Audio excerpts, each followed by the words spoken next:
when Barra first addressed employees, she did it in a different room from where we were, so to be more intimate with them. Then she came and she talked with us and answered questions, saying that she fired several people and that there's a compensation fund being set up for victims and their families. As I read the report, I was deeply saddened and disturbed. 13 deaths have been linked to the scandal, and she addressed those families first. I want to first take an opportunity to again express my deepest sympathy to the families that lost loved ones and to those who were injured. Barra called the report thorough, brutally tough, and troubling. We simply didn't do our job. We failed these customers, and we must face up to it, and we must learn from it. As a result of the report, she says 5 employees were disciplined. Another 15 employees were fired for misconduct or incompetence. Half of them were executives or higher. From start to finish, the Cobalt saga was riddled with failure. Investigators reviewed 41 million documents and conducted 350 interviews. The conclusion: certain GM employees were incompetent and neglectful and ignored an ignition switch problem they knew existed for over 11 years. We'll accept responsibility for our mistakes and commit to doing everything within our power to make sure this never happens again. Barra says GM is restructuring safety protocols. The company has a new vice president of safety. There are now 35 safety investigators on staff and a new Speak Up for Safety program so employees can report any safety problems. And she spoke a little bit about the compensation program for families or victims of crashes who are severely injured because of those ignition switch problems.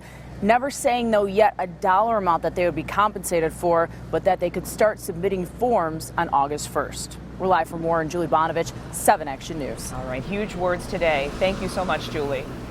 And we have Jim Kurtzner standing by live in Farmington Hills now, where he is speaking with an auto expert today. Jim. Yes, good afternoon. We are with John McElroy, an auto analyst and the go-to guy for years to put this into perspective for us from an industry perspective, but also a layman. How historic is this for GM today? I don't know if it's historic, but it's very significant because for the corporation to be in the crosshairs of everybody in the media reporting on this ignition switch defect internal investigation, I mean, it doesn't get much bigger than page 1, and that's what this story is. And do we know the full story yet, given this big report?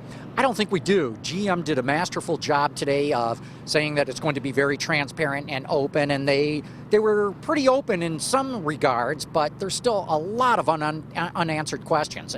And even though they've got this big internal report and they say we've got to go take a look at it, we don't have it yet. Now maybe we'll have it by the end of the day, but so far we don't. Do you think at this point the company has done enough with what you heard this morning?